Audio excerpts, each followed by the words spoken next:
हमारे साथ JDU MLC एवं पार्टी के बड़े अल्पसंख्यक चेहरे गुलाम गौस हैं। सर, केंद्रीय मंत्री गिरिराज सिंह ने एक बयान दिया है, इससे पूरा विवाद हो रहा है, सियासी बवाल हम देखने को मिल रहा है।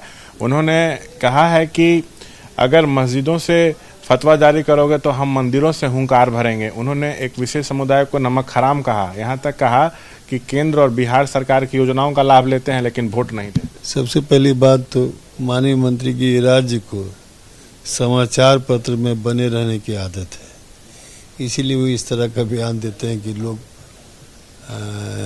उनको और आकर्षित हो। रही बात मस्जिदों से फतवा जारी करने का, तो फतवा जो है एक धार्मिक आदेश होता है। चुनाव हमारा धार्मिक कार्यक्रम नहीं है, धार्मिक मामले में फतवा दिए जाते, उनको मालूम होना चाहिए।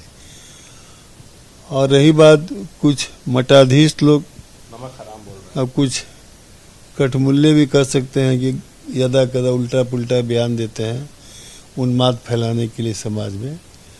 वैसे इस देश में कोई इस तरह की बात नहीं है और न कोई नोटिस लेता है उनका, अपनी मर्जी से लोग वोट देता है। और भाजपा की सरकार को ये नहीं भूलना चाहिए कि उनकी सरकार केंद्र में जो बनी हुई है हमारी मेहरबानी पर बैसाखी पर टिकी हुई है। इसलिए जो ये क्या बोलते हैं, हाँ, अगर ये जो गठबंधन धर्म है उसका पालन करना चाहिए, ऐसी बातों से बचना चाहिए। ठीक है, चुनाव का मौसम आ गया है, हाँ, बहुत लोग आए। केंद्र में आपके दम पर सरकार चल रही, इसका क्या मतलब है ही तो, इसमें कोई दो राय है क्या? अगर बयानबाजी होती रही तो क्या जदयू कोई बड़ा कदम उठा सकती है? सोचना तो पड़ेगा ही ना। जैसे उन्माद फैलाने के जाए तो किसी को नहीं दी जाएगी। हाँ। बिहार में बिहार बैसाखी खींच भी सकते हैं, अब तो समय निर्भर करेगा। जब कोई तुल जाएगा। एक बार अटल बिहारी वाजपेयी जी ने कहा था, संसद में कहा था कि अगला जो है जब तक फॉल खेलता रहेगा तो उसके सामने वाला कब तक फॉल खेलने से बचेगा। और सर, आरजेडी जो है वो कह रही है कि उनकी गिरफ्तारी हो, दंगा भड़काना चाहते हैं, लेकिन आरजेडी ये भी कह रही है कि नीतीश खुद को सेकुलर बताते हैं। इस तरह का बयान जदयू कैसे बर्दाश्त करे? नीतीश अलायंस तोड़े?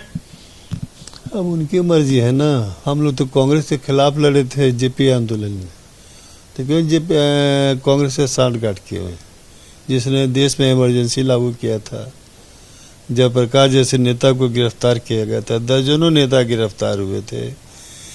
कितने पत्रकार आजकल के ऐसे पत्रकार नहीं थे टके टके पर बिकने वाले या किसी के दलाली करने वाले। कुलदीप नैयर, खुशवंत सिंह, कितने लोग सारे जेल गए थे। आपातकाल की स्थिति को भूल गए हैं हम लोग कुछ थोड़ी। अभी उस पीढ़ी के लोग जीवित हैं जिन्होंने आपातकाल को देखा है।